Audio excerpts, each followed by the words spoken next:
भगवान क्या चाहते हैं। आओ, ये देखो, मेड की इस तरफ की जितना दीवार ये टूटा है ना, बस इतना ही मरम्मत करना। ठीक है भैया, कल तक हो जाएगा ना? कल तक नहीं भैया, ये तो काम ज़्यादा है, कम से कम 2-3 दिन लगेगा और इसमें ईंटा भी मंगाना पड़ेगा। अरे ईंटा मुन्ना लेके आ रहा है, तुम शुरू तो करो।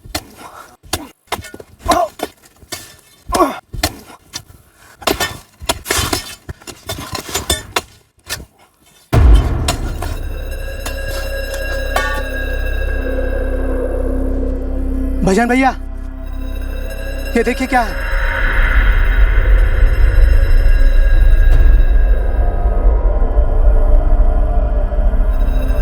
सरपंच जी,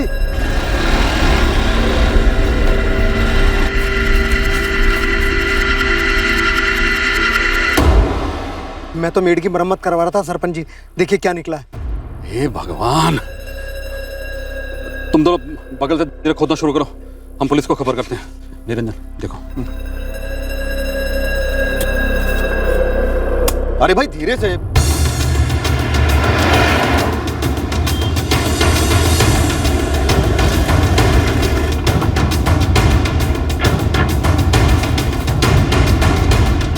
साहब, लाश एक औरत की है, हमने खुदवा कर बाहर निकाली है, ये देखो।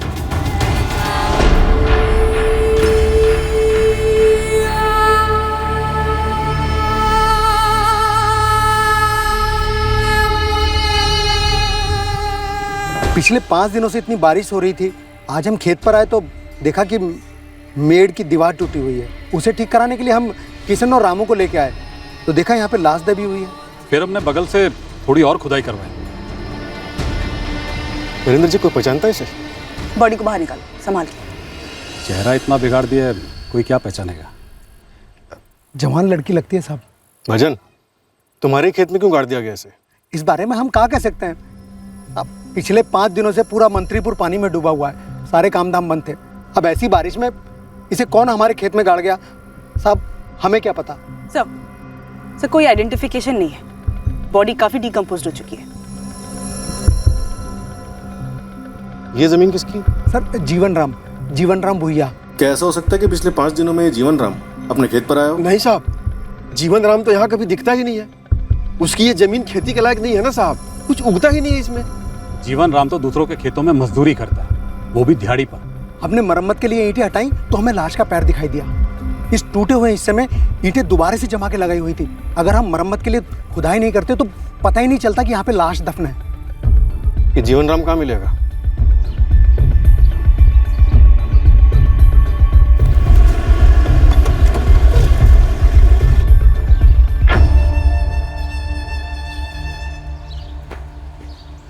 जीवन राम हो तुम? जी नहीं, उनका बेटा प्रकाश। पिताजी कहाँ हैं तुम्हारे? काम पे गए। फोन लगा उनको। फोन तो नहीं रखते। कहाँ काम करते हैं? जहाँ मिल जाए, मतलब एक ठिकाना नहीं होता है। और बारिश के बाद तो आज पहली बार काम पे गए माँ बाबूजी। दोनों दिहाड़ी मजदूर हैं? जी। और तुम? हम तो बोकारो में मजदूरी का काम करते हैं। वैसे बात क्या है? तुम्हारे पिताजी जीवन राम और भजन तिवारी, इन दोनों के जमीन के बीच की मेड़ के नीचे एक लाश मिली है, लड़की की लाश। लाश? अपने पिताजी तक तुरंत खबर पहुंचाओ, वो लोग थाने में आके रिपोर्ट करें।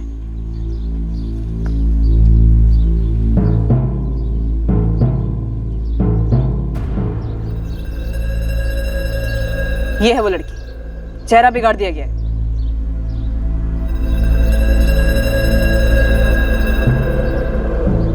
वैसे मैडम, बाबूजी ज्यादा जाते नहीं उस जमीन पे क्योंकि वो बेकार है, छोटा सा टुकड़ा है खाली। और प्रकाश तुम भी कभी नहीं जाते वहाँ? अभी तो आपको कहा कि हम बोकारो में मजदूरी का काम करते हैं, महीने में 2-3 दिन के लिए खाली घर आते हैं, वो भी सुस्ताने के लिए। तुम लोगों ने कभी उस जमीन को बेचने की कोशिश नहीं की? कोशिश तो कर रहे हैं पर खरीदेगा कौन? मतलब बेकार जमीन है ना। भजन भैया खरीद सकते हैं क्योंकि इनके खेत से लगी हुई है, पर वो भी इंतजार कर रहे हैं। किसका? दाम गिरने का? नहीं, हमारी हिम्मत टूटने का, ताकि हम लोग जमीन ऐसे ही छोड़ दें और वो मुफ्त में कब्जा कर लें। बहुत ही चालाक आदमी है भजन तिवारी। कम से कम 96 से 120 घंटे हो चुके हैं मर्डर को। गला दबाकर मारा गया, फिर चेहरा बिगाड़ा गया किसी भारी चीज से। मतलब 9 या 10 सितंबर को? बिल्कुल। क्राइम सीन से हमें कोई ऐसी चीज नहीं मिली है जिससे इसका चेहरा बिगाड़ा गया? हालांकि बारिश बहुत हुई थी, हो सकता है खून के निशान धुल गए। डॉक्टर, एज क्या होगी विक्टिम की?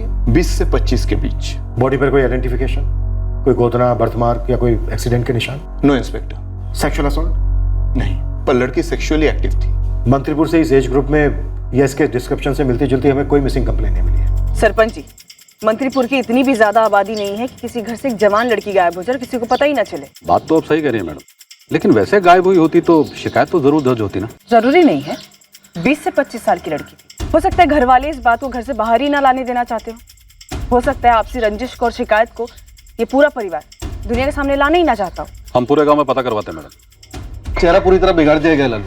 अगर कोई इस लड़की को जानता भी होगा तो भी यही कहेगा कि पहचान में नहीं आ रहा। जी मालिक, ऐसा भी हो सकता है कि ये लड़की मंत्रीपुर की ना हो, मंत्रीपुर में किसी के घर आई हो, कुछ लफड़ा हो।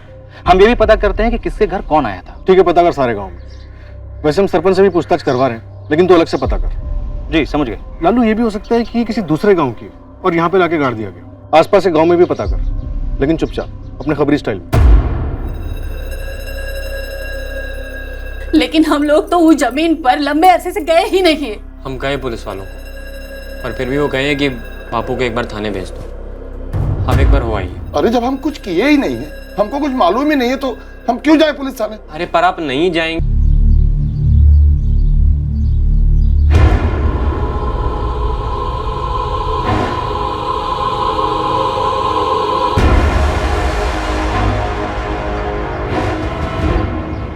सरपंच जी, गांव के एक घर में पता किए, सारे लोग तो ना ही कह रहे हैं। इसका मतलब वो लड़की हमारे मंत्रीपुर की नहीं है, उसे यहाँ लाकर गाड़ दिया होगा, किसी ने बारिश का फायदा उठाया होगा। बिल्कुल सही कह रहे हैं सरपंच जी, ऐसा ही हुआ होगा।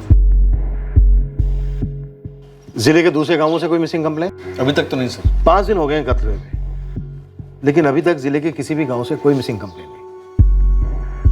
हो सकता है घर वालों ने जानबूझकर कंप्लेन ना लिखवाई हो। सर, आसपास के लगभग सभी गांव में पोस्टर लग चुके हैं। लालू खबरी और उसके लड़के गांव-गांव घूम रहे हैं। उम्मीद करते हैं कि लड़की के कपड़ों से कोई उसे पहचान ले, कंप्लेन हो या ना हो। काप तो तुम ऐसे रहे हो जीवन राम जैसे कि तुम कुछ जानते हो। ना ना मैडम जी, हम उस लड़की को बिल्कुल नहीं जानते। बिना चेहरा देखे ऐसे कैसे कह सकते हो कि तुम उस लड़की को नहीं जानते? मतलब मैडम जी, हमको नहीं पता कि लाश को किसने मेड़ के नीचे गाड़ा है। जीवन राम, तुम्हारी ही जमीन की मेड़ के नीचे क्यों? जहाँ गाड़ा गया था वो तो बीच का हिस्सा है, और वो मेड़ भी भजन भाई ने बनवाई थी। हमारी तो औकात ही नहीं है ये मेड़ वेड़ बनवाने की, और ना ही हमको जरूरत है, क्योंकि हमको कुछ मिलता नहीं है वहां से। मेड़ भजन तिवारी ने बनवाई तो क्या मेड़ के नीचे लाश भी भजन तिवारी ने गाड़ी, ये कहना चाहते हो तुम? ना ना ना मैडम जी, हम कुछ नहीं कहना चाहते, हमको कुछ मालूम ही नहीं। वो छोटे आदमी कलेजा बैठ गया है ये सुन के कि इतना भयानक कांड हुआ है। ये कांड ना भजन तिवारी का है ना जीवन राम भुइयां का। लालू, कत्ल किसने किया है, क्यों किया है तो दूर की बात है, अभी तक हमें यह भी पता नहीं चला है कि ये लड़की कौन है। मंत्रीपुर के इर्द गिर्द 30 गांव हैं। 30 गांव छानने में थोड़ा टाइम तो लगता है ना, और अभी तक तो किसी लड़की के गायब होने की खबर नहीं मिली। लेकिन सर, हमको पूरा डाउट है कि ये लड़की मंत्रीपुर के बाहर से लाई गई।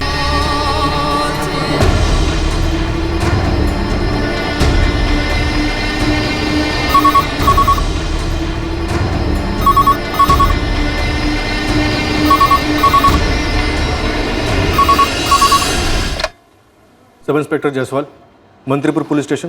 जायसवाल, सब इंस्पेक्टर रंजीत सिंह बोल रहा हूँ, पूर्वितपुरा थाने से। जी बोलिए। 14 सितंबर को जिस लड़की की आपको लाश मिली मंत्रीपुर में, वो यहाँ पूर्वितपुरा की हिना खान की हो सकती है।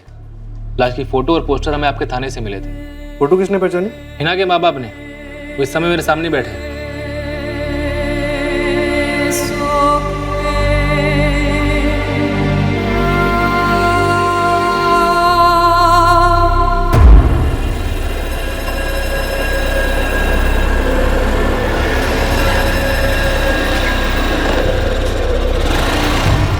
प्रणाम विमला दीदी। अरे प्रणाम वरुण, कैसे हो? बस सब ठीक। अरे दीदी, आदि को मैं स्कूल छोड़ दूं? हाँ अम्मा, हमें वरुण भैया के बाइक पर जाना है। आ जा। चलो अच्छा बात तुम मिल गए, हमें भी मार्केट जाने का टाइम मिल गया। संभल के जाना।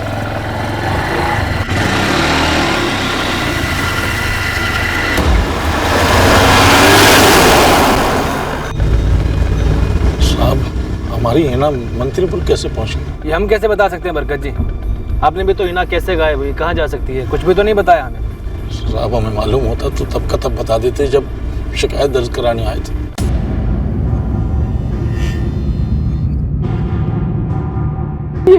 हिना इन्हीं कपड़ों में घर से निकली थी? नहीं, लेकिन ये हिना ही है। अम्मी है, पहचानते हैं। 7 सितंबर को है ना सुबह घर से कॉलेज के लिए निकली, यहाँ मंत्रीपुर कैसे आई पता नहीं। अब्बू हम कॉलेज जा रहे हैं। संभल के जाना है ना। अम्मी हम कॉलेज जा रहे हैं। लाश हमें 14 सितंबर को मिली। पोस्टमार्टम रिपोर्ट के हिसाब से मर्डर 9 या 10 सितंबर को हुआ। साहब बिना एक दिन के लिए भी अकेले बाहर नहीं रही थी। सर हिना का फोन स्विच ऑफ था, मैंने लोकेशन ट्रैक किया था। पूर्वितपुरा में हिना का फोन स्विच ऑफ हुआ था। आपका या हिना का मंत्रीपुर से कोई वास्ता, कोई रिश्तेदार, दोस्त या फिर दुश्मन? नहीं साहब। सर हिना के फोन रिकॉर्ड से भी मंत्रीपुर से कोई कनेक्शन नहीं निकलता। हमें तो ये नहीं समझ आ रहा साहब कि हमारी हिना इतनी दूर मंत्रीपुर आती क्यों। शायद हिना यहाँ किसी के साथ पहुंची, या फिर शायद किसी के साथ कहीं और गई और वो उसे यहाँ मंत्रीपुर ले आया और यहाँ आकर मार दिया, या फिर हिना को कहीं और मार दिया और हिना की लाश को यहाँ लाकर काट दिया। पर क्यों साहब, क्यों? या अल्लाह, झूठ बोल रही हैं आप। ये किस तरह की घिनौनी बातें कर रही हैं? आबिदा केस अब मिसिंग केस नहीं है, मर्डर केस है। पर मैडम हमसे कुछ नया तो नहीं पता चलेगा आपको? और हिना के साथ जो कुछ भी हुआ है उससे हम शॉक में हैं, लेकिन हमें अपना भी देखना पड़ेगा, घर पर जवाब देना पड़ेगा। आरज़ू, तुम अपनी ही बेस्ट फ्रेंड के हत्यारों को पकड़वाना नहीं चाहोगी? क्यों नहीं मैडम, लेकिन हमें और नगमा को अब तक ये बात रास नहीं आ रही है कि हिना ऐसे बिना बताए घर से कहीं चली गई। अगवा किया होगा किसी ने हमारी हिना को, फिर उसे खराब करके मार डाल और गाड़ दिया उसे। बरकत जी, ऐसा हुआ होना मुश्किल है। लाश के ऊपर कोई भी जबरदस्ती के निशान नहीं थे और ना ही मेडिकल रिपोर्ट में ऐसा कुछ सामने आया। बेहोश करके की होगी जबरदस्ती। और ये जो संबंध वंबंध की बात कर रहे हैं ना आप, हमारी हिना ऐसा कर ही नहीं सकती। आपको अपनी बेटी पे भरोसा है, अच्छा है, लेकिन ये बात भी सच है कि वो आप लोगों को बिना बताए घर छोड़कर चली गई थी। और हिना के फोन रिकॉर्ड से पता चलता है कि 7 सितंबर को उसका फोन पूर्वितपुरा में स्विच ऑफ हुआ था और पोस्टमार्टम रिपोर्ट से पता चलता है कि वो किसी के साथ रिश्ते में थी। पूरी संभावना है कि ये कत्ल उस रिश्ते से जुड़ा हुआ। सर, बरकत और आबिदा के डीएनए सैंपल्स लैब भेज दिए गए हैं। लाश के डीएनए के साथ मैच किए जाएंगे। डीएनए रिपोर्ट आने तक हिना की पूरी बैकग्राउंड रिपोर्ट चाहिए मुझे। सर हिना की फ्रेंड्स नगमा और आरजू हमारे सवालों से काफी टेंशन में आ गई थी। पता नहीं आरजू, हमें ये दोबारा क्यों बुला रहे हैं? क्या कर सकते हैं नगमा, हमें जाना तो पड़ेगा ही। ये हिना भी क्या कर बैठी यार। सिंह, कल्पना, नगमा और आरजू की दोबारा क्वेश्चनिंग करो। अभिषेक, हिना के कॉलेज में पता करो। ऐसा हो ही नहीं सकता कि हिना का किसी के साथ अफेयर हो और इस बारे में किसी को कुछ पता ना हो। Right sir. वैसे मुझे लगता है हिना के पेरेंट्स आबिदा और बरकत को जरूर कुछ पता है जो हमसे छुपा रहे हैं। सरपंच जी, कहीं हमारे गांव को बदनाम करने के लिए जानबूझकर यहाँ लाश तो नहीं फेंकी गई ना? वो भी चुन चुन कर हमारे ही खेत में। अरे भाई, ये बदनामी नामे का चक्कर छोड़ो। अब ये सोचो कि पुलिस वालों की मदद कैसे की जाए। एक जवान लड़की की जान गई है। पुलिस बता रही थी कि ये लड़की हिना, इसका ताल्लुक हमारे गांव से है। हो सकता है वो लड़का जिसके साथ इसका चक्कर हो हमारे गांव का। सरपंच जी, अगर चक्कर होता ना तो वो लड़की किसी लड़के के साथ किसी ना किसी को गांव में दिखती तो हमारी निगाह पूरे गांव पे रहती है और हमने उस लड़की को कभी नहीं देखा अपने गांव में। हमें तो लगता है कि हमारे गांव का इस्तेमाल हुआ है इस लड़की की लाश को ठिकाने लगाने के लिए। नगमा, हमें लगता है कि तुम हमसे कुछ छुपा रही हो। ऐसा हो ही नहीं सकता कि हिना ने तुम्हें कभी भी कुछ ना बताया हो। नहीं बताया सर, सच में कुछ नहीं बताया। बहुत ही भयंकर तरीके से मारी गई तुम्हारी सहेली हिना। शायद उसने कभी सोचा भी नहीं था कि जिस रिश्ते में वो थी वो इतना खतरनाक हो सकता है। हम फिर कह रहे हैं और यही कहते रहेंगे कि हमें कुछ बताया नहीं कभी हिना ने। हिना बहुत सिंसियर स्टूडेंट थी, एक लेक्चर बंक नहीं करती थी, एक भी नहीं। तो कहाँ से कोई बॉयफ्रेंड बनाती? और अगर हिना ने हमें बताया होता ना मैडम, तो हम उसको जरूर रोकते। किस चीज से रोकते आरजू? किसी के साथ भागने से? जी हाँ। कौन था वो? हो सकता है उसी ने हिना को मारा हो। देखिए इंस्पेक्टर, हमने हमारे एक एक प्रोफेसर से प्राइवेटली बात की है, मगर कुछ पता नहीं चला। और फिर पुरबेतपुरा थाने वालों ने सभी प्रोफेसर से पहले ही बात कर ली थी। इन्हें किसी स्टूडेंट के प्राइवेट अफेयर से कोई लेना देना नहीं रहता है। देखिए, तब अफेयर का केस था, मिसिंग का केस, और अब कत्ल का केस है। ये और सीरियस हो चुका है और हमें इसकी जड़ किसी बॉयफ्रेंड में नजर आ रही है, जो आपका स्टूडेंट हो सकता है 99%। पर मैं आपको 100% बता सकता हूं, हम या हमारा ये कॉलेज किसी भी स्टूडेंट को बचाने की कोई कोशिश नहीं कर रहे। पर शायद आप कॉलेज का नाम बचाने की कोशिश कर रहे हैं, तभी तो कोई भी स्टूडेंट या फिर कोई भी स्टाफ मेंबर कुछ भी नहीं बोल रहा है। ये आपके शक की सोच बोल रही है। अगर जेन्युइनली किसी को कुछ पता ही नहीं तो क्या बोलेंगे? और फिर ये मनगढ़ंत बॉयफ्रेंड की बातें कोई क्यों करे? ऐसा करने से किसका फायदा? जुबेर बेग, इस वक्त बस यही एक नाम आ रहा है ध्यान में। ये जुबेर बेग कौन है? लेकिन सर हम श्योर नहीं हैं। मयंक राय। हिना के तरफ से कुछ था या नहीं ये कभी पता नहीं चला, लेकिन मयंक उसको काफी पसंद करता था। हम 12वीं क्लास तक दयानंद हाई स्कूल में थे। जुबेर बेग भी हमारा क्लासमेट था और वो हिना को लाइक भी करता था। और हिना? हिना ने अपनी तरफ से कुछ बोला नहीं, लेकिन हमें इतना ज़रूर मालूम है कि जुबेर ने हिना को प्रपोज तो किया था। मयंक हमारा सीनियर था। जब हम फर्स्ट ईयर में थे तो वो थर्ड ईयर में था। अभी गया में वो मास्टर्स कर रहा है, ऐसा हमको पता चला। आरजू, ये मयंक का इंटरेस्ट एक तरफा था या फिर हिना भी लाइक करती थी उसे? कभी शो तो नहीं किया हिना ने, पर हाँ मयंक उससे कई बार मिलने आया करता था। लास्ट कब मिला था? हमारे सामने तो पिछले साल।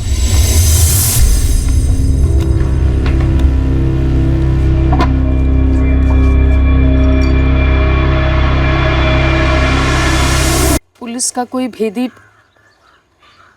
सारे मोहल्ले में पूछता फिर रहा है हमारी हिना के बारे में। ऐसा क्या है जो उसे पता चल जाएगा और हमें नहीं मालूम? पुलिस को अपना काम करने दो। लेकिन हमारी बेटी का किसी लड़के के साथ कोई चक्कर था, ये बात तुम्हें कैसे नहीं पता चली? या तो कुछ ऐसा था ही नहीं, या हमारी लड़की इतनी माहिर थी कि ये राज छिपा गई। पर अब तो वो जिंदा ही नहीं है, तो क्या कहें? हिना के 6 महीने के फोन रिकॉर्ड्स में जुबेर बेग या मयंक राय शो नहीं होते, तो और 6 महीने पहले के फोन रिकॉर्ड्स निकलो। जरूरत पड़े तो पिछले 3 साल के फोन रिकॉर्ड्स निकलो। सर, जुबेर और मयंक दोनों लड़कों के बारे में हिना की सहेलियां आरजू और नगमा से पता तो चला है, लेकिन स्कूल और कॉलेज में किसी को कुछ भी नहीं पता। लालू खबरी की क्या रिपोर्ट है? सर, पूरा मोहल्ला एक ही आवाज में बोल रहा है, हिना घर से भागी नहीं सकती। बरकत भाई की बेटी हिना जब छोटी सी थी तो हर इतवार को हमारे यहाँ गोश्त लेने के लिए आती थी, और हम भी चुन चुन करके उसके लिए अच्छी अच्छी बोटियाँ रखते थे। ये हिना घर से भाग सकती थी क्या? हमारे हिसाब से तो बिल्कुल नहीं। आप मार्केट में जाकर के पता कर लो, अगर कोई भी ये कह दे कि हिना का चाल चलन ठीक नहीं था तो हमें अपनी परख पर से भरोसा उठ जाएगा। 10वीं में 80% से ऊपर, 12वीं में 70% से ऊपर, इंटरनल एग्जाम्स में डिस्टिंक्शन मिला, अटेंडेंस 100%। स्कूल और लड़कियों को प्रेम नहीं होता अभिषेक? ये सब करने के लिए टाइम कहाँ था हिना के पास? टाइम खराब था लड़की का। उसकी प्रेम कहानी में नफरत भरा ट्विस्ट आ गया और मारी गई हिना। जुबेर बेग और मयंक राय पे क्या प्रोग्रेस है? हिना? कौन हिना सर? हिना खान, पूर्वितपुरा से, जहाँ तुम्हारे माँ बाप रहते हैं, जहाँ तू बड़ा हुआ, जहाँ तू क्लास 1 से 12वीं तक हिना के साथ पढ़ा। दयानंद। ओके, पर हिना है कहाँ? सर ये तो उन्हें नहीं पता। हिना ने उन्हें फोन किया और बताया कि वो सही सलामत है, वो लोग फिक्र ना करें। पर हिना ने फोन कहाँ से किया? कुछ बोली वो? शादी वादी कर लिया उसने? लड़का कौन है? सर बरकत खान का कहना है और कुछ नहीं बोली हिना। ये बरकत गेम खेल रहा है, जरूर कोई झोल है। सिंह, बरकत को अपने थाने बुलाओ, मैं पूर्वीपुरा के लिए अभी निकल रहा हूँ। सब बरकत और आबिदा भी समझ गए होंगे कि हम हार नहीं मानेंगे, इसीलिए अब वो हिना के जिंदा होने की कहानी बना रहे हैं। पहले पता करते हैं कि अगर हिना ने वाकई में फोन किया तो कहां से किया, और क्या वो हिना ही थी?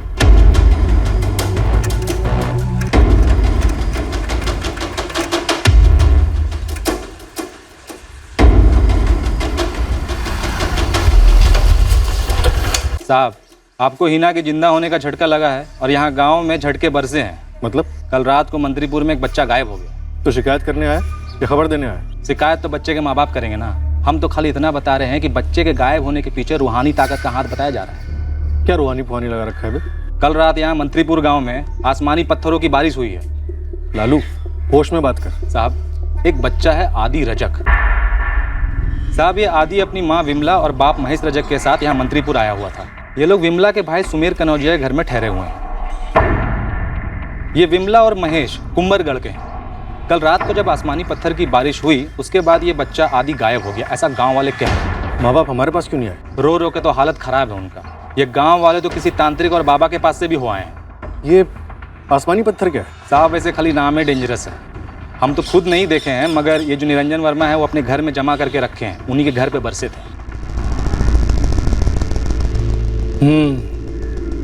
पत्थर गरम है। बाबा, एक घर से आदि नाम का बच्चा गायब हो गया, वो भी पथराव के तुरंत बाद। इसका क्या मतलब है?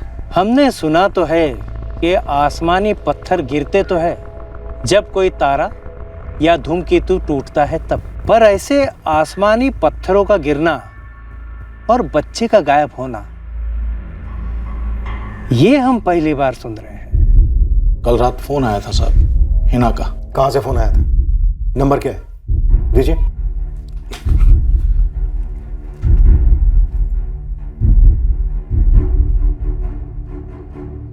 कह रही थी साहब कि वो सही सलामत है, हम उसकी फिक्र ना करें। लेकिन उसने अपना ठिकाना क्यों नहीं बताया आपको? पता नहीं साहब, हमने तो पूछा लेकिन उसने कुछ बताया नहीं। हम और हिना की अम्मी पूरी तरह हिले हुए थे। हमें तो उम्मीद ही नहीं थी कि हमारी बेटी ऐसा कुछ कर सकती है साहब।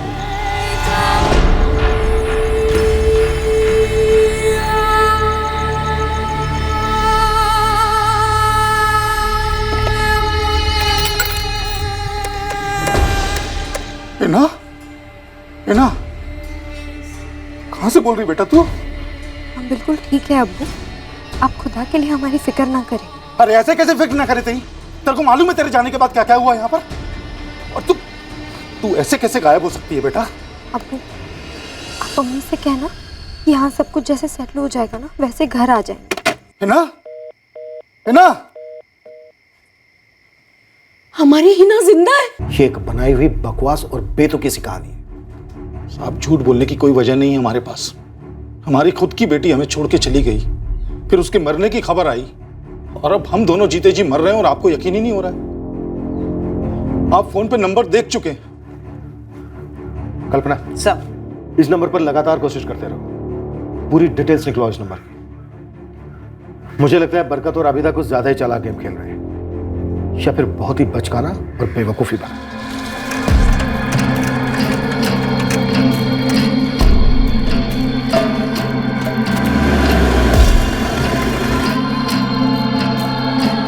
साहब, यही है विमला और महेश।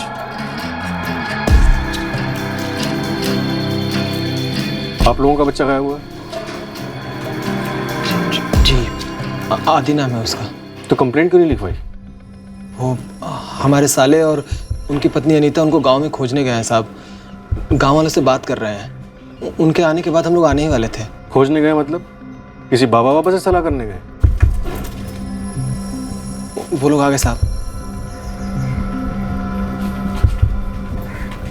नमस्ते साहब। ये आसमानी पत्थरों की बारिश, बच्चे का गायब होना, तुम्हारा कंप्लेंट ना लिखवाना, क्या चल क्या रहा है ये? साहब, कुछ तो समझ में नहीं आ रहा है। हम बाबा जी से मिलने के बाद आप ही के पास आने वाले थे, सरपंच जी को साथ में लेते हुए। आप लोग बच्चे की फोटो दीजिए। हमारा मोबाइल लेके आइए। आप कुंभरगढ़ से? जी साहब, कल ही आए हैं सुमेर के घर।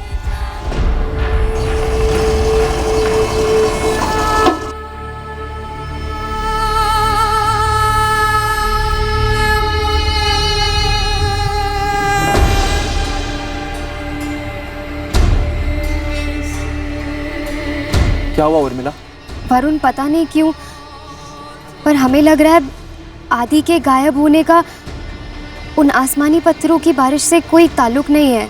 तो फिर किस चीज़ से ताल्लुक है? उर्मिला, तुम कुछ जानती हो क्या? हमें बस लग रहा है वरुण, हमें लग रहा है किसी ने जानबूझकर आदि को अगवा कर लिया है। पर आदि को कौन अगवा करेगा और क्यों? हमें नहीं मालूम वरुण, हमें कुछ नहीं मालूम। सर, ये कल रात ही हुआ। एक टीम बच्चे को खोज रही है। और कल रात ही हिना ने भी अपने माँ बाप को कॉल किया। सर ये इत्तेफाक भी हो सकता है। और ये आसमानी पत्थरों की बारिश? सर कहीं ये तीनों घटनाएं एक दूसरे से जुड़ी हुई ना हो। कल्पना, भले ही ये तीनों घटनाएं एक दूसरे से जुड़ी हुई हो, पर एक बात है, ये मंत्रीपुर अपने आप में हमसे नजरें छुपा रहा है। कुछ तो ऐसा चल रहा है इस गांव में जो हमसे छुपा है, भले ही वो हिना के केस से जुड़ा ना हो। मंगल जी, हमारी तलाश जारी है, पर हम अभी तक आपकी बेटी नीलम को ढूंढ नहीं पाए। पर साहब, हमारी बेटी नीलम ऐसी लड़की नहीं है जो ऐसे ही बिना बताए घर छोड़कर चली जाए किसी के साथ। पर गई तो है। हम अपनी पूरी कोशिश कर रहे हैं उसे ढूंढने में, भरोसा कीजिए।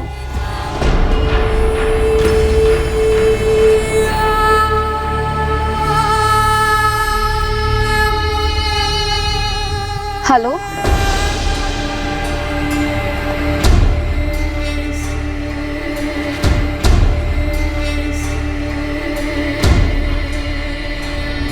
अबिता,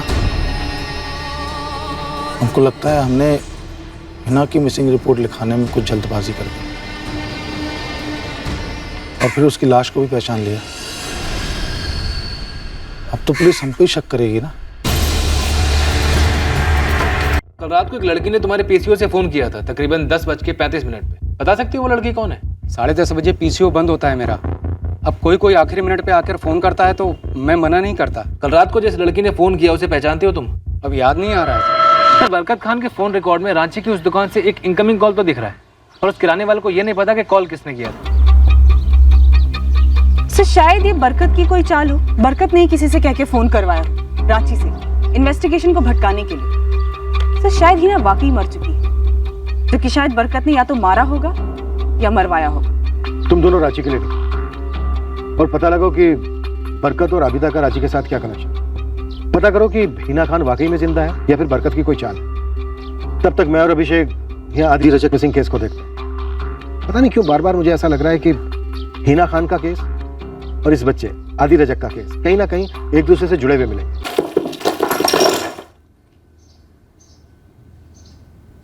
ये पत्थर टपके आसमान से? टपके नहीं साहब, बरसे। सिर्फ आप ही की छत पे बरसे?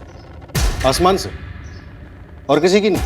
अब हम क्या बताएं सर, क्यों बरसे, कैसे बरसे। बस इतना बता सकते हैं साहब कि धड़ धड़ धड़ धड़ धड़ धड़ ऐसा आवाज हुआ था। आवाज बहुत दूर तक सुनाई दे रही थी साहब। हम तो दौड़े दौड़े घर के बाहर आ गए साहब। ऐसा लगा जैसे कोई बड़का तूफान या भूचाल आ गया हो। चंदर बाबू बेटा, पार्वती जल्दी आओ। अरे निरंजन, अरे क्या हुआ भाई? हैं? पता नहीं भजन भाई, आसमान से कुछ तो बरस रहा है। अरे निरंजन क्या हुआ भाई? सरपंच जी, कहाँ गिर रहे हो? कहाँ गिर रहे हो? अरे भैया पत्थर गिर रहे भाई। भैया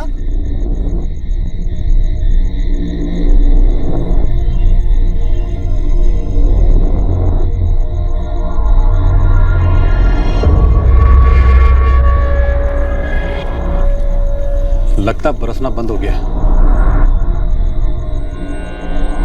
क्या करें सरपंच जी? हमारी तो कुछ समझ में नहीं आ रहा निरंजन, ये था क्या?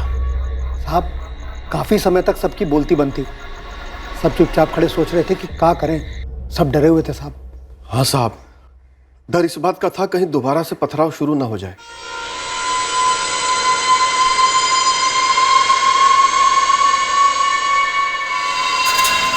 लगता है कोई तारा या कोई धूमकेतु टूट के गिरा। सरपंच जी, किसी को ऊपर छत पे चढ़ाकर देखना चाहिए। चंदर, प्रकाश, छोड़ो तुम लोग छोड़ो। अरे सोच क्या रहे हो? हम लोग हैं इधर, आओ चलो चलो। सीढ़ी मंगवाओ भाई।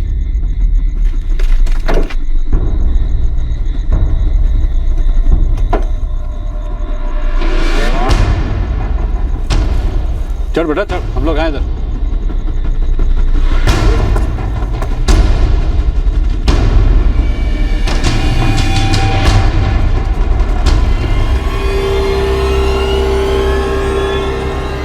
चला गया है। प्रकाश, प्रकाश कहाँ गया? दिखाई नहीं दे रहा। प्रकाश, प्रकाश, प्रकाश बेटा, अरे सब ठीक तो है ना ऊपर? आवाज कहाँ नहीं दिखाई नहीं दे रहा यार।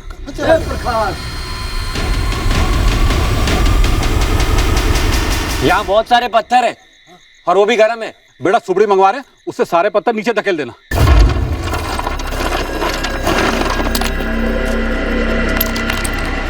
साहब यही है वो आसमानी पत्थर। शुक्र है साहब छत टूटकर नीचे नहीं गिरा। और आप लोगों ने इस आसमानी पथराव को उस बच्चे आदि के घर से गायब होने से जोड़ दिया? नहीं साहब, ऐसा जोड़ा तो नहीं, बस ऐसा लगा कोई प्रकोप है किसी शक्ति का। अरे क्या बताएं साहब, इतना तेज आवाज हुआ कि हमें अंदर तो सुनाई दिया। हम सब घबरा गए और फिर देखने के लिए बाहर गए कि हुआ क्या है। साहब हमारा आदि के पापा सब बाहर के कमरे में सोए थे, उर्मिला भी वहीं थी।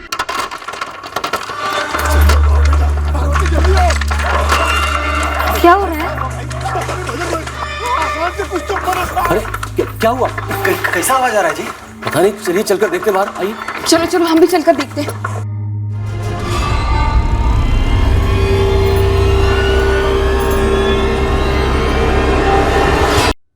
साहब हमें लगा उर्मिला आदि के साथ है, तो हम भी निकल गए बाहर देखने के लिए। साहब हमारा आदि तो घरे में सो रहा था। और साहब जब सब शोर शराबा शांत हो गया, पत्थर उत्थर इकट्ठा हो गया सब, उसके बाद जब हम घर लौटे तो आदि घर पे नहीं था। हमको कुछ समझ में ही नहीं आ रहा है, ये हो क्या रहा है? हाँ ऐसे कैसे अचानक? आदि कहाँ गया? आदि आदि बहुत अजीब सा पत्थर था भाई, हमको तो कुछ ठीक नहीं लग रहा है। आदि कहाँ है? क्या है मतलब? ये सो रहा था, हमारे साथ थोड़ा गया था वो। यही तो सो रहा था जब हम गए थे तो। उर्मिला आदि का है? हमको नहीं मालूम, हम बाहर गए तो यहीं पर तो सोया हुआ था। आदि आदि आदि आदि आदि बेटा, आदि आदि आदि आदि आदि बेटा, आदि आदि आदि। हम सब जगह खोजे आदि को साहब। और हमारे पास आने के बजाय उस बाबा के पास चले गए मदद मांगने। साहब नहीं साहब, हम आने ही वाले थे आपके पास, लेकिन साहब हम सब इतना चौंक गए थे, इतना घबरा गए थे वो आसमानी पत्थर की बारिश से कि साहब हमको कुछ सूझा ही नहीं। हमें पक्का लगने लगा था कि ये कोई जरूर कोई भूतिया ताकत काम कर गई है। पूरी तरह फर्जी है सर, कंस्ट्रक्शन में इस्तेमाल होने वाले पत्थर हैं ये शायद किसी ने लोगों का ध्यान भटकाने के लिए फेंके होंगे और हड़बड़ाहट का फायदा उठाते हुए बच्चे का अपहरण कर लिया हो। गांव वाले जिस बाबा के पास गए थे उससे जाकर मिलो, खोद डालो पूरे गांव। कोई बहुत बड़ी साजिश लगती है सर। यह मंत्रीपुर में जैसा दिख रहा है वैसा है नहीं। एक तरफ हम 5 साल के गुमशुदा आदि रजक को खोज रहे थे, दूसरी तरफ हम उस जवान लड़की के मर्डर केस की तहकीकात में भी जुटे हुए थे और पता लगा रहे थे कि क्या हिना खान वाकई में जिंदा है या नहीं। अब हम सामना करने वाले थे इन दोनों केसेस के कुछ चौंका देने वाले सच का।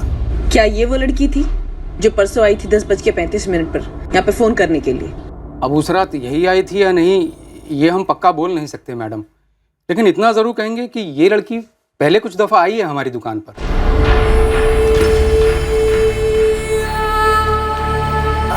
भैया 1 किलो चीनी। इस लड़की के साथ उस दिन इन दोनों में से कोई था? जी नहीं, इनको तो पहले कभी नहीं देखा है। आप एक काम कीजिए ना, शंकर से बात कीजिए। कौन है ये शंकर? कहाँ मिलेगा? साहब ये लड़की पक्का रहती तो यही कहीं है, पर कहाँ रहती है हमको नहीं पता। दिमाग पे जोर डाल शंकर, मर्डर केस है ये। साहब 2 दिन का टाइम दीजिए, 2 दिन में पक्का पता करके। 1 दिन? इसने मर्डर किया साहब? इसका मर्डर हुआ है पर नहीं हुआ। यही तो पता लगाना शंकर कि हुआ क्या है और क्यों। सर ये हीना खान जिंदा है, यही रांची में, पर अभी तक ट्रेस नहीं हुई है। ऑन दैट डबल ट्रेस करो उसे कल्पना। अगर हिना खान जिंदा है तो अब तक हम एक मर्डर केस की तहकीकात बिल्कुल उल्टी दिशा में कर रहे थे। सर उस बच्चे आदि रजक के बारे में कुछ पता चला? नहीं, शायद वो आसमानी पत्थरों की बारिश उस बच्चे आदि को अगवा करने की साजिश का हिस्सा थी। लेकिन जिस रात वो बच्चा आदि गायब हुआ उसी रात हिना ने अपने पेरेंट्स को कॉल किया। अब सोचने वाली बात यह है कि क्या इन दोनों के बीच वाकई कोई ताल्लुक है? कोई ताल्लुक नहीं है साहब, पत्थरों का बरसना और बच्चे का गायब होना दो अलग चीजें हैं। हमने तो साफ साफ गांव वालों को बता दिया था। लेकिन ये आसमानी पत्थरों की बारिश की बकवास तुमने डाली है ना उनके दिमाग में। ये गलत इल्जाम है। तारे और धूमकेतु टूटते जरूर है, उनके पत्थर बरसते जरूर है, पर ये कोई रूहानी करिश्मा नहीं है, ये तो कुदरती है। और हमने तो गांव वालों से कहा था कि पुलिस स्टेशन जाए और बच्चे की गायब होने की शिकायत लिखवाए। तो फिर इन अफवाहों के पीछे, इस नौटंकी की आड़ में अपहरण के पीछे कौन है बाबा? साहब हमें कुछ भी नहीं पता इस बारे में। हम तो बस ऊपर वाले का ध्यान करते हैं, तपस्या करते हैं, ना कोई झाड़ फूक करते हैं, ना कोई तंत्र मंत्र। सर, मंत्रीपुर के हर एक घर की तलाशी ली जा रही है, लेकिन आदि रजक अभी तक नहीं मिला है। एक टीम जंगल में भी तलाश कर रही है। पांडे, ये महेश और विमला अपने बेटे आदि के साथ सुमेर और अनीता के घर पे रुके थे। जरा पता करो, इनमें से किसी के साथ गांव में कोई निजी दुश्मनी थी? सर, ये निजी दुश्मनी वाला ही मामला लग रहा है, क्योंकि फिरौती के लिए तो अगवा हो ही नहीं सकता बच्चा। सुमेर का घर देखा है हम, माली हालत बहुत खस्ता है। आदि के माँ बाप भी उसी तबके के हैं, किसी को उनसे फिरौती में मिलेगा क्या? तो फिर ऐसी क्या दुश्मनी थी जो 5 साल के बच्चे को अगवा कर लिया? साहब, घर के बाहर का कोई दुश्मनी तो सामने नहीं आई है, पर घर के अंदर कुछ मिला है जो कि अटपटा है। किसके साथ अटपटा है? विमला के भाई सुमेर और उसकी पत्नी अनीता के साथ, या बहन उर्मिला के साथ? साहब, दोनों के साथ। ये सुमेर और उसकी बीवी अनीता का अपना कोई बच्चा नहीं है। बच्चे की काफी कोशिशें की, पर अभी तक नाकाम रहे। तो इन्होंने जलन की वजह से बच्चे आदि को गायब कर दिया। हो सकता है ना साहब। उर्मिला के साथ क्या अटपटा? साहब, ये उर्मिला छुप छुप कर वरुण से मिलती है। अनीता का भाई वरुण परदेसी कुंभलगढ़ का रहने वाला है। ये आदि, महेश और विमला सब वहीं के हैं। शिव वरुण उस रात मंत्रीपुर गांव में ही था? अब साहब ये तो नहीं पता, पर जिस रात आसमानी पत्थर की बारिश हुई थी उस रात सुमेर के घर से सबसे आखिर में उर्मिला ही निकली थी। आदि के माँ बाप सुमेर, अनीता और उर्मिला, इनका कोई कनेक्शन है हिना खान के साथ? हम हर मुमकिन एंगल से खोजने की कोशिश किए हैं, मगर कहीं से भी हिना खान का नाम सामने नहीं आ रहा है। अभिषेक, सुमेर, अनीता, उर्मिला, इनको लाइन अप करो। ये आसमानी पत्थरों की बारिश ध्यान भटकाने का एक पैतरा था, ये तो पक्का है। कोई भी तारा या धूमकेतु कंस्ट्रक्शन के पत्थरों का नहीं बना होता। साहब, ये हिना खान का एड्रेस मिल गया है, किसी आशीष पांडे के साथ रहती है। एड्रेस नोट कीजिए।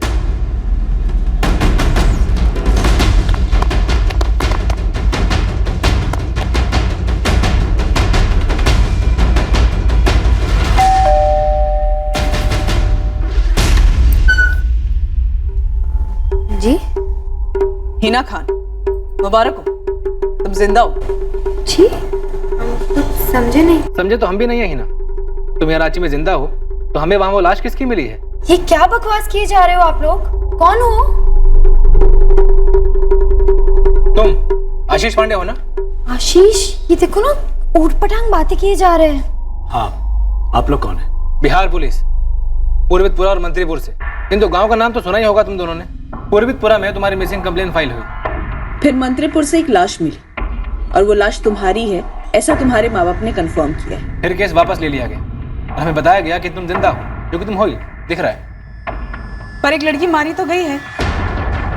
तो उस मर्डर के सिलसिले में हिना खान तुमसे और आशीष पांडे तुमसे कुछ जरूरी सवाल कर। जब पूरा मंत्रीपुर गांव निरंजन वर्मा के घर के बाहर जमा हुआ था, तब तुम्हारे घर कौन गया था? देखिए साहब, अगर हमको कुछ भी मालूम होता ना तो सबसे पहले हम आपको बताते आगे।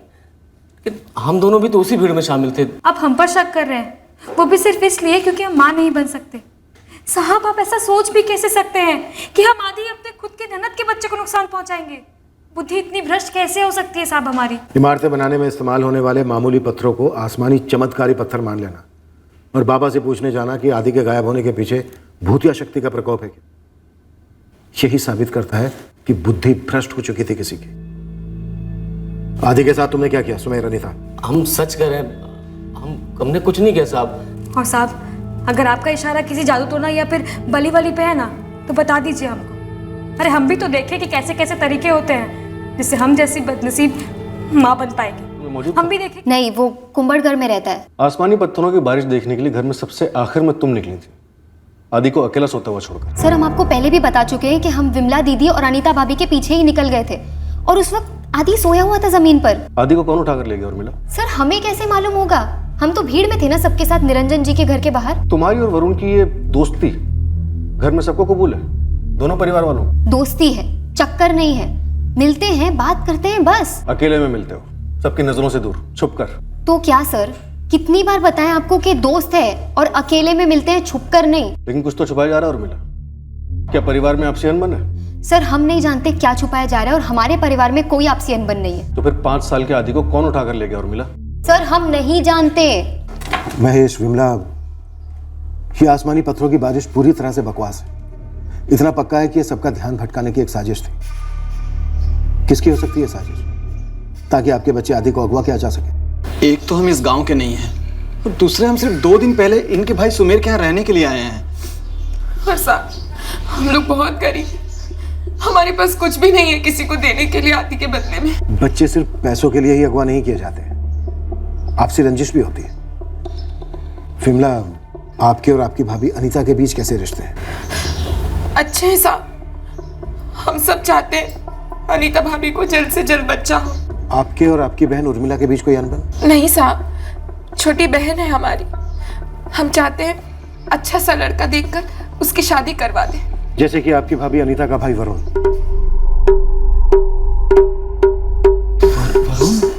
वरुण और उर्मिला चुपचाप मिलते रहे। आपके परिवार को इनके रिश्ते से कोई दिक्कत है, कोई आपत्ति है? आपत्ति कैसी साहब? और वैसे भी हमें आपसे अभी पता चल रहा है कि वो लोग आपस में हो, लेकिन इसका हमारे बेटे आदि के अगवा होने से क्या ताल्लुक है? विमला सोचिए, जोर देकर सोचिए, और किसका ताल्लुक हो सकता है? नहीं साहब, अभी हमें कुछ समझ में नहीं आ रहा, हमें बस अपने आदि को देखना है। हमें हमारी हीना से मिलना है, पूछना है उससे कि उसने ऐसा क्यों किया। आशीष ने गुमराह किया है हमारी हिना को। पहले हिना और आशीष पांडे से पूछताछ पूरी होने दीजिए, उसके बाद आप लोगों को मिलने दिया जाएगा। नगमा, तुमने हमें जुबेर बेग के बारे में बताया और आरजू तुमने हमें मयंक राय के बारे में बताया, लेकिन तुम दोनों में से किसी ने भी जानबूझकर हमें आशीष पांडे के बारे में कुछ भी नहीं बताया। क्या गेम खेल रही थी तुम दोनों मिलके? मैडम हम कोई गेम वेम नहीं खेल रहे थे, हमें इस बारे में कुछ नहीं पता था। और मैडम आशीष सर तो हमारे 10वीं बोर्ड के दौरान कोचिंग क्लास में मैथ्स टीचर थे। हिना ने कभी कुछ नहीं बताया हमें। कैसे बताते अम्मी अब्बू को सर? एक तो आशीष हमारे मैथ्स टीचर थे, ऊपर से अलग मजहब के। अम्मी अब्बू को पता चलता तो कहर टूट पड़ता। सर हमारे भी पेरेंट्स को मंजूर नहीं होता, इसलिए हमने किसी को नहीं बताया। और सर हम दोनों ने कोई गुनाह नहीं किया है। हम वेट कर रहे थे हिना के बालिग होने का और हमें रांची में एक ढंग का जॉब मिलने का। जब दोनों हो गया तो हमने स्पेशल मैरिज एक्ट के तहत शादी कर ली। हिना तुम 10वीं में 4 साल पहले थी, तब से लेके अब तक आशीष पांडे तुम्हारे फोन रिकॉर्ड में क्यों नहीं दिखता है? सर हमने हिना को एक दूसरा फोन दे रखा था।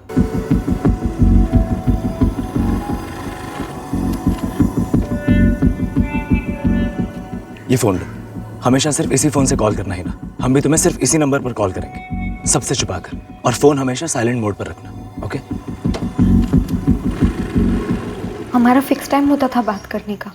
हम कभी भी किसी के पीछे या किसी के सामने जाकर बात नहीं करते थे, बस फोन पर बात करते थे। और सर हमें नहीं पता था कि हमारे घर से भाग जाने के बाद पीछे ये सब कुछ हो रखा है, मर्डर बॉडी वगैरह। सर हम रोज हिना से कहते हैं कि पब्लिक फोन से जाकर अपने अम्मी और अब्बू से बात करें, उन्हें बताएं कि तुम ठीक हो। रोज सोचते कि बता दे, पर डर लगता था। फिर उस रात हमने हिम्मत कर ही दी। बस सेफ्टी को ध्यान में रखते हुए हमने पीसीओ से फोन करने के लिए कहा था। लव स्टोरी तो बड़ी दिलचस्प है तुम्हारी, लेकिन इस लव स्टोरी में एक मर्डर मिस्ट्री भी जुड़ चुकी है। मैं ये जानना चाहता हूँ कि तुम दोनों ने बलि का बकरा किसे बनाया? प्लान क्या था तुम दोनों का? यही तो प्लान था ना, किसी लड़की को मार दो, उसका चेहरा बिगाड़ दो और फिर बोलो कि ये हिना है। हमें किसी प्लान वैन के बारे में नहीं मालूम। और अगर प्लान बनाया भी होगा आशीष सर ने और हिना ने, तो वो हमको क्यों बताने लगे? 4 साल से अफेयर चल रहा था उसका आशीष सर के साथ, लेकिन एक हिंट तक नहीं दी, कभी पकड़ी नहीं गई। तो आपको लगता है कि वो हमें मर्डर का प्लान बताएगी? सर हम मैथ्स में पोस्ट ग्रेजुएट हैं, पिछले 2 सालों से एक डिसेंट जॉब कर रहे हैं रांची में। आज तक एक सिग्नल भी नहीं तोड़ा है हमने। किसी का खून क्या करेंगे? सवाल मैंने तुमसे पूछा था हिना, कौन लड़की थी वो जिसके मौत के जरिए तुम एक नई जिंदगी की शुरुआत करने निकली थी? क्या प्लान था तुम्हारा? किसी को मारने वाले का प्लान नहीं था सर। प्लान सिर्फ इतना था कि 7 सितंबर हम रोज की तरह कॉलेज के लिए निकलेंगे, पर हाईवे की तरफ जाएंगे जहां आशीष हमारे लिए वेट कर रहा होगा, जो वो कर रहा था। और हम दोनों निकले रांची के लिए। और उसके बाद तुम आशीष 2 दिन बाद मंत्रीपुर गए और लाश को खेत की मेड़ के नीचे दफनाकर निकल लिए। प्लीज सर प्लीज, हम मंत्रीपुर कभी गए ही नहीं। सिर्फ 7 तारीख को पूर्वितपुरा हाईवे पर गए थे, उसके बाद यहाँ कभी वापस लौटे ही नहीं। और सर आप ऐसा सोच भी कैसे सकते हैं कि हम किसी का खून करेंगे और उस लाश को दफनाकर चले जाएंगे। सर सर्च टीम ने गांव के बाहर की झुग्गियां भी छानी और जंगल का इलाका। सर शायद इन्हें बराबर खबर मिलती रही होगी कि हम क्या तहकीकात कर रहे हैं। और सर जैसे ही इन दोनों को पता चला कि लाश के साथ मैच करने के लिए हमने हिना के पेरेंट्स के डीएनए सैंपल्स भेजे हैं, हिना ने खुद फोन किया और सामने आ गई। और इस मारी गई लड़की की भी कोई मिसिंग कंप्लेन नहीं मिली है। हो सकता है ये मारी गई लड़की हमारे डिस्ट्रिक्ट गया बिहार से ना हो, out of state Ranchi Jharkhand से हो। आशीष ने वहीं से सारी साजिश रची हो। सर मैं रांची की पुलिस को एक्टिवेट करती हूँ।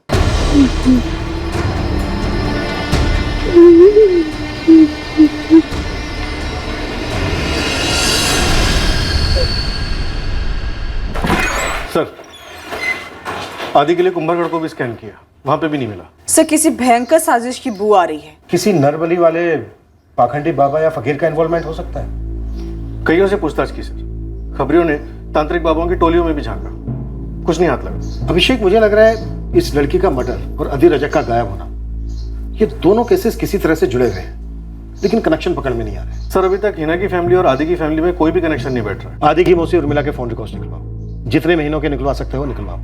कल्पना इस लाश की तस्वीर और डिटेल्स तुरंत रांची पुलिस को भेज दो, शायद वहां से कोई लीड मिले, शायद तब जाकर इन दोनों केसेस की कड़ियां जुड़े।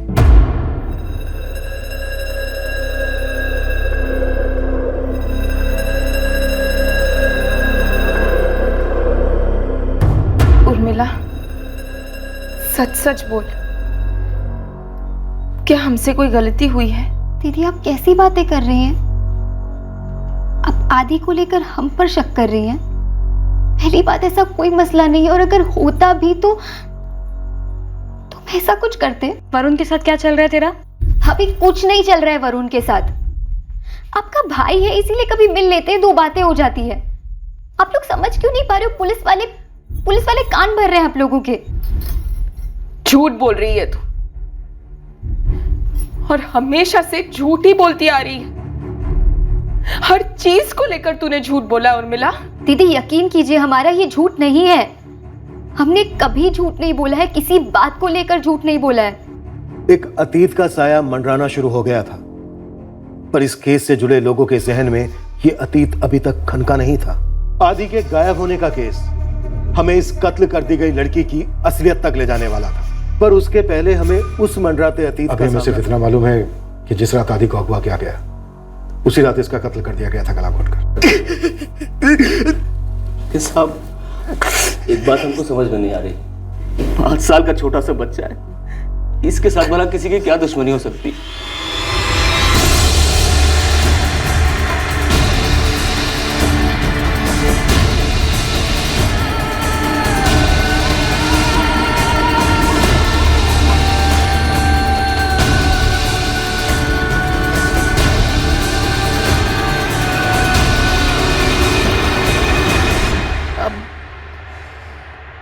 तकदीर का लिखा समझकर भुला देते हैं जी। बिरादरी में सबके सामने हमारी गर्दन झुका दी, ये बुला दे। हमारी बेटी घर से भाग के हमारा दिल दुखाती, ये बुला दे। पर ये कैसे बुला दें आबिदा कि वो पुलिस से मदद मांग रही है हमसे बचने के लिए, हमसे महफूज रहने के लिए, और पुलिस कह रही है कि अगर हमने उसे नुकसान पहुंचाने की कोशिश की तो हमें अंदर कर देगी। ये कैसे भुला दें आबिदा? खून सींच के उसे पाला, बड़ा किया, और आज हम ही उसकी जान के दुश्मन हो गए। और जान बचाने वाला फरिश्ता कौन? वो साला टीचर।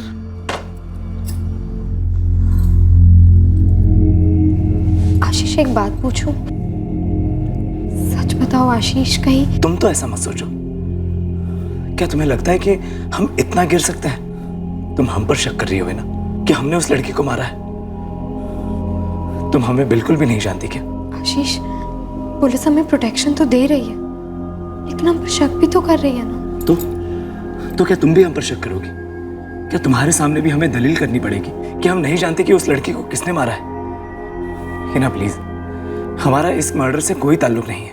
अब तो हमें भी लग रहा है ये आसमानी पत्थर वाला मामला फर्जी था। हाँ, लेकिन एक 5 साल के बच्चे ने किसी का क्या बिगाड़ा होगा?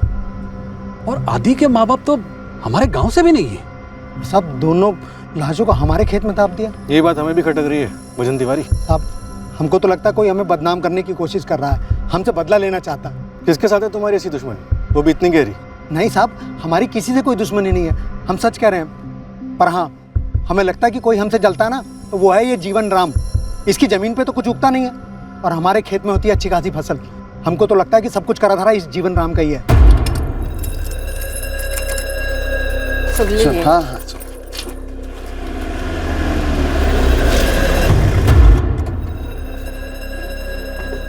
एक और लाश, वो भी बच्चे की जीवन राम। और अब तुम कांप रहे हो? फिर बोलोगे कि डर के मारे तुम्हारा कलेजा बैठा जा रहा है। क्यों डर रहे हो तुम इतना जीवन राम? तुम्हारे मन में कोई चोर तो नहीं है? ना ना मैडम जी ना, वो जिस बेकार जमीन के लिए हमारी जिंदगी में पहले से इतना दुख, उसी जमीन के लिए आप हम पे शक कर रही हैं। तुम्हारी जमीन के पास मेड़ के नीचे 2-2 बार लाशें गाड़ी जाती हैं, तो मैं शक किस पे करूं?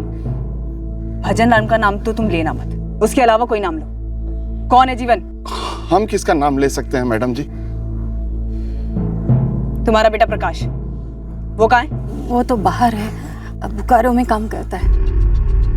हुए सारे जुर्मों की जड़ दरअसल हमारे सामने थी और उसी दिन से थी जब हमें लड़की की लाश मिली थी। पर अब हमें उस जड़ की भनक लग गई थी। हमें अब इस आसमानी पत्थरों की बारिश कराने के पीछे का मकसद भी पता चलने वाला था। हमें अब इन दोनों मर्डर्स को जोड़ने वाली कड़ी भी हाथ लगने वाली थी। मंत्रीपुर थाने से हमें हिना खान और आशीष पांडे के बारे में इंफॉर्मेशन निकालने के लिए कहा गया था। यहाँ रांची में तो हिना और आशीष के खिलाफ कुछ नहीं मिला, लेकिन कुछ और मिला है हमें। ये जो 14 सितंबर को लड़की की लाश मिली है मंत्रीपुर से, मुझे लगता है कि हिना को नया जन्म देने के लिए इस लड़की को मार दिया गया। अब इसके बारे में तो मुझे पता नहीं रंजीत, लेकिन मंत्रीपुर से जो लड़की की लाश मिली है, इसकी डिटेल्स बोकारो से मिली एक मिसिंग लड़की की कंप्लेंट से मैच कर रही है। पोस्टमार्टम की रिपोर्ट के हिसाब से 9 सितंबर को लड़की मारी गई और बोकारो से मिली मिसिंग कंप्लेंट के हिसाब से 8 सितंबर को लड़की गायब हुई। कौन है ये लड़की? नीलम दास। 10 सितंबर को बोकारो पुलिस की तरफ से इस लड़की की तस्वीर और डिटेल्स हमें भेजी गई। हाँ रघुवीर, इस लाश की फोटो और डिटेल्स जो तुमने भेजी हैं, ये नीलम दास के साथ मैच कर रही हैं। नीलम दास के फादर मंगल दास ने भी लाश की फोटो देखी और उनका भी यही कहना है कि ये उनकी बेटी नीलम ही है। हालांकि लाश का चेहरा बिगाड़ा गया है, लेकिन लड़की के पिता ने कपड़ों से पहचान कर ली। उनका कहना है कि जब नीलम आखिरी बार घर से निकली थी तो उसने यही कपड़े पहने थे।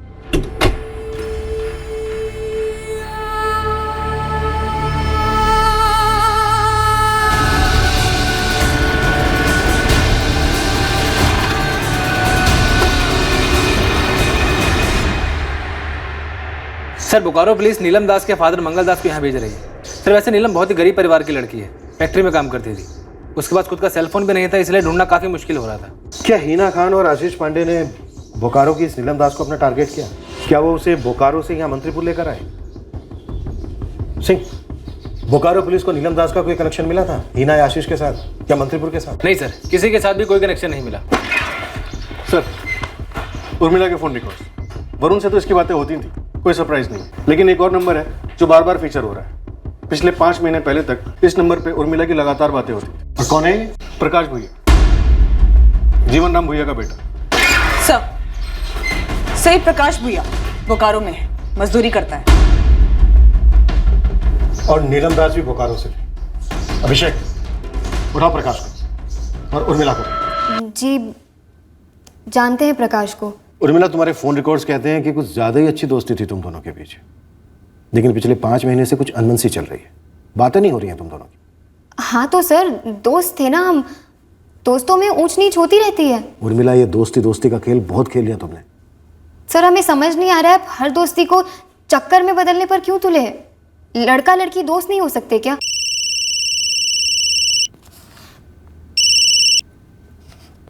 हाँ कल्पना, बोलो। शायद कातिल प्रकाश भैया ही है। हमें पता चला है कि उर्मिला और प्रकाश, इन दोनों का तगड़ा अफेयर था। और यहाँ उर्मिला अभी भी दोस्ती की बीन बजाई जा रही है। झूठ बोल रही है सर। यहाँ उर्मिला की बहन विमला खुद बोल चुकी है कि उसने उर्मिला और प्रकाश भैया इन दोनों को रंगे हाथों पकड़ा था। प्रकाश भुइया? विमला जी, मंत्रीपुर के ही जीवन राम भुइया का बेटा है ये, और हमें शक है कि इस सब में उसी का हाथ है। लेकिन प्रकाश का तो उर्मिला के साथ सब कुछ खत्म हो गया था मैडम। मतलब कुछ था? वो प्रकाश उर्मिला के पीछे पड़ा था और इत्तेफाक से विमला दीदी उस दिन घर आई हुई थी।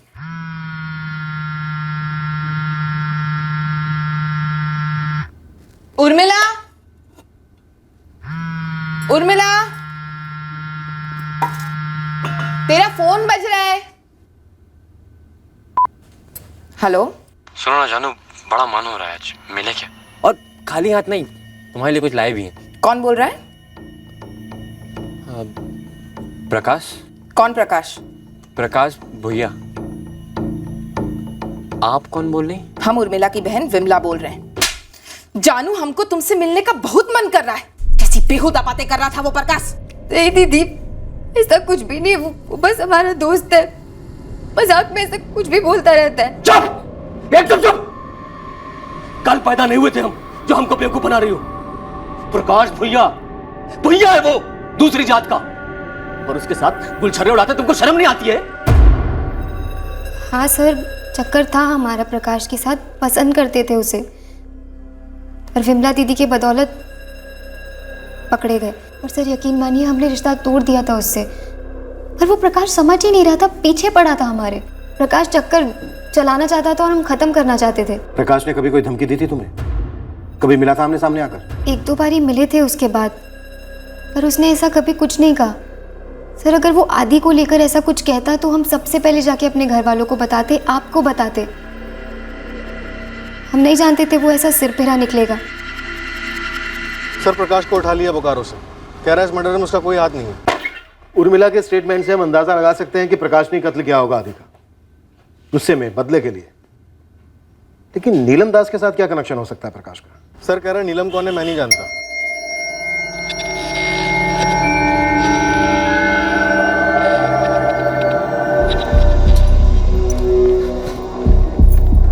हमें क्या मालूम था कि तुम अपना फोन विमला दीदी को दे बैठोगे? तुम्हें पता भी है कितनी मार खाए हम तुम्हारी वजह से?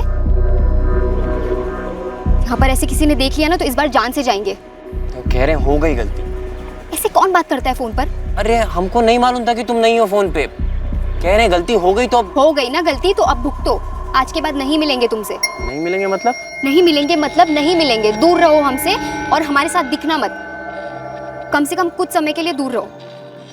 एक हफ्ता? तुम मजाक में ले रहे हो ये सब प्रकाश? जान जा सकती है हमारी भी और तुम्हारी भी। बिरादरी में मालूम पड़ गया ना तो खून खराबा हो जाएगा, समझ रहे हो कुछ? देखो तुम कम से कम कुछ महीनों के लिए यहाँ से चले जाओ। चले जाएंगे, कुछ महीनों के लिए हम चले जाएंगे, लेकिन पहले बता दे रहे फोन पे बात करेंगे। तुम बिल्कुल ही पगला गए हो प्रकाश। मतलब फोन की वजह से सारा कांड हुआ है ना? अच्छा सुनो, हम चले जाएंगे कुछ महीनों के लिए, लेकिन जब हम वापस आएंगे तो सब पहले जैसा रहेगा। मतलब हम मिलेंगे। देखो तुम आओगे तब का तब देखेंगे, फिलहाल हम कुछ कह नहीं सकते, हमें जाना है। अरे पर हमारे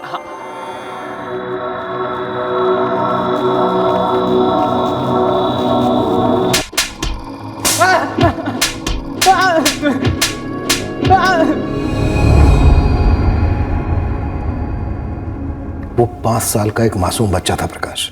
और मिला ने सही नहीं किया हमारे साथ। उसने कहा तो हम बोकारो चले गए ईमानदारी से, और वापस आए तो साली पलट गई।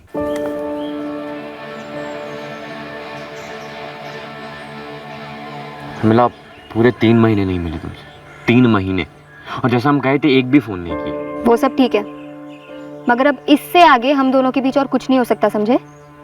कुछ नहीं हो सकता मतलब? क्यों नहीं हो सकता कुछ? देखो पहले तो ना ये सब करना छोड़ दो तुम, क्योंकि हमारे घर में जो गुस्से और शक का माहौल है ना वो अभी भी बना हुआ है तुम्हारी वजह से। दोबारा किसी ने देख लिया ना तुम्हारे साथ तो मारे जाएंगे हम, और मरना नहीं चाहते इतना जल्दी, इसीलिए बता रहे सब खत्म। ऐसे कैसे सब खत्म? ऐसे कैसे सब खत्म?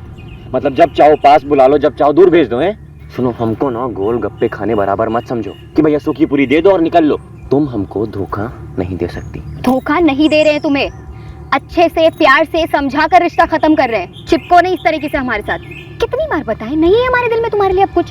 क्यों खराब कर रहे हो हमारी जिंदगी? एक बात अपने दिमाग में बिठा लो कि ये ना हमारा लव है, और हमारी जिंदगी में जो जैसा था वैसा ही रहे।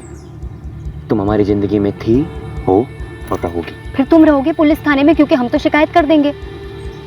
बाद में बोलना नहीं कि हमने बताया नहीं था।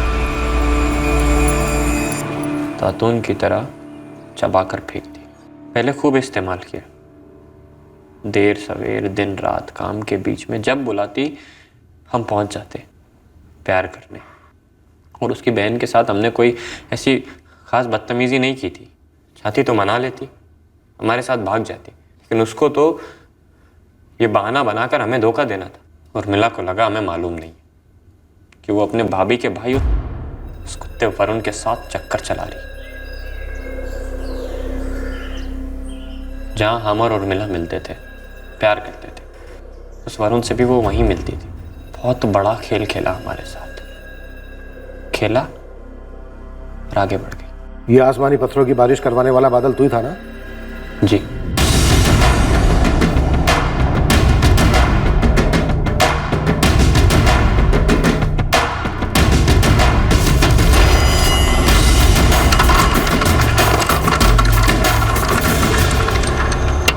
हमें लगा कि हम पत्थर बरसाकर सबको एक तरफ इकट्ठा कर देंगे और फिर सुमेर के घर में घुसकर उर्मिला को मार देंगे। हमें यह नहीं पता था कि उस घर में हमें सिर्फ सोया हुआ आदि मिलेगा।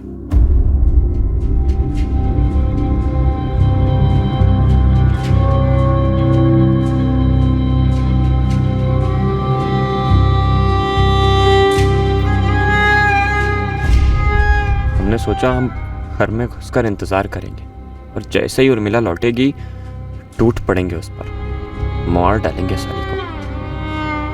तभी हमने उसके भांजे को देखा। तब हमें लगा कि उर्मिला हमसे दूर क्यों हुई। विमला दीदी के कारण। हम दोनों को दुख कैसे दे सकते हैं आदि को मार के। तो हमने तुरंत मार दिया। पर तू तो छत पर भी चढ़ा था पता नहीं चलाने के लिए। तो आदि को मारने के बाद उसकी लाश कहाँ छुपाई तूने? अपने घर के पीछे। हमारा हाथ कब मांग रहे हो? अरे यार पहले हम अपने बाबा से बात कर ले। प्रकाश, तुम 2 महीने से अपने बाबा से बात करने की बात कर रहे हो, लेकिन बात नहीं कर रहे हो। देखो ऐसे तुम हमारा दिमाग खराब मत करो। तुम एक काम करो, ये बच्चा गिरा दो। ये तो हम बिल्कुल भी नहीं करेंगे। शादी तो तुम्हें हमसे करनी ही पड़ेगी। अरे नहीं करनी यार तुमसे शादी वादी, समझ में नहीं आ रहा तुम्हें? ठीक है, तो फिर अब हम हमारे बाबा से जाकर कह देते हैं कि तुमने हमें खराब किया, हमारे पेट में बच्चा दिया, हमसे शादी का वादा किया, लेकिन अब हमसे पल्ला झाड़ रहे हो। हमारे बाबा ना हमारी हड्डियां तोड़ेंगे, लेकिन तुम्हें वो जान से मार देंगे। बोकारो में काम करते मिल गई थी नीलम। 2-4 बार साथ सो क्या लिए, पेट से क्या हो गई, गले ही पड़ गई। नीलम पेट से थी? यही कह के तो हमको बार बार धमका रही थी। और 9 तारीख को तुझे यहाँ मंत्रीपुर लिया आया? हमने उससे कहा था कि अपने साथ कुछ सामान मत लाना। 8 को निकलते हैं और हमारे गांव जाते हैं, फिर वहाँ हमारे माँ बाप के सामने मंदिर में शादी कर लेंगे, फिर बोकारो जाकर उसके बाबा से आशीर्वाद ले लेंगे। हमारे घर वाले भी साथ में आएंगे वगैरह वगैरह। फिर हम उसे बोकारो से मंत्रीपुर ले। प्रकाश और इसलिए तुझे मारना चाहता था और मार दिया उसके भांजे को। नीलम तुझे छोड़ना नहीं चाह रही थी, इसलिए तूने उसे मार दिया। वाह, चित्त भी तेरी और पट भी तेरी। तो मिला सच्चा प्यार था हमारा। नीलम भी शायद तुझसे उतना ही प्यार करती थी, बहुत ज्यादा प्यार। और नीलम कोई पेट से नहीं थी, पोस्टमार्टम रिपोर्ट में साफ साफ लिखा हुआ। अरे ऐसे कैसे पेट से नहीं थी? पेट पकड़ के चल रही थी, बोल रही थी कि हम दर्द हो रहा है, पेट से हूं। अगर पेट से नहीं होती तो हम उसको मारते भी नहीं। अब ना तेरी चित रही है और ना ही पट। अब तुझ पर कानून की धाराएं बरसेंगी और जमकर बरसेंगी। इस जुर्म की सारी कहानी सुनकर मंत्रीपुर खौफ में डूब गया। एक प्रेम कहानी इस हद तक कातिलाना मोड़ ले सकती है, इस पर पीड़ितों के परिवार यकीन ही नहीं कर पा रहे थे। एक बेटी इस तरह के रिश्ते में क्यों फंसी और मारी क्यों गई, ये एक बाप अब तक समझ नहीं पाया है। एक और बाप टूटा हुआ है जो अपनी बेटी की पसंद को कबूल ही नहीं कर पा रहा है। उसके फैसले को धोखा समझकर सुन बढ़ गया है। हीना डीएनए जो बचा कर रखा गया था उसे उसके पिता मंगल दास के डीएनए से मैचिंग के लिए भेज दिया गया है। नीलम दास की अस्थियों को खोद कर निकाला गया और उसके पिता के हवाले कर दिया गया अंतिम संस्कार के लिए। हम इस बात को नकार नहीं सकते कि नीलम दास मर्डर केस में हमारा तीर काफी गलत लगा था, क्योंकि हम निशाना हिना खान मिसिंग केस पर साधे बैठे थे। हम इस बात को भी नहीं नकार सकते कि अगर हमने नीलम दास मर्डर केस टाइम पर हल कर लिया होता तो प्रकाश भुइया हमारी हिरासत में होता।